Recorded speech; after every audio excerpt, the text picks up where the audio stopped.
I'm in Istanbul Central Taksim Square. It's less than a mile, about 5 minutes walk from where the World Bank and International Monetary Fund conference is taking place. And there are riot cops all over this square, as well as water cannons and armored personnel carriers. And in the last half hour, we've seen riot police firing tear gas down the alleys here at demonstrators and protesters who appear to be clashing throughout the maze of alleyways and winding streets of this old quarter of Istanbul. And we've seen at least one car with its back window broken in, some shop windows that have also been broken as a result of these demonstrations.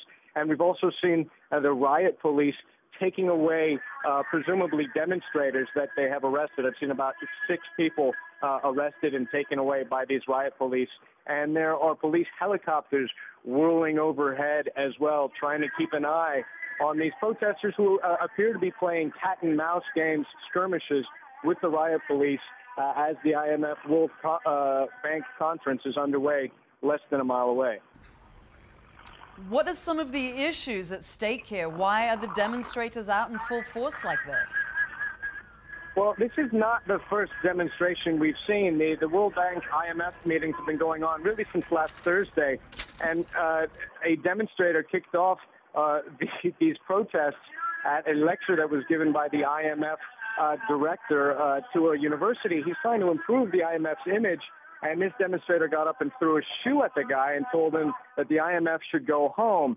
The demonstrators I've spoken with, they tend to be leftist, they tend to be from labor unions, and they equate these international lending institutions with imperialism and colonialism and are calling on the IMF and the World Bank to go home. Now, the meetings that are taking place right now, they're trying to address the results of the global economic crisis. And according to the World Bank, close to 90 million people may be pushed into extreme poverty as a result of this crisis in 2010.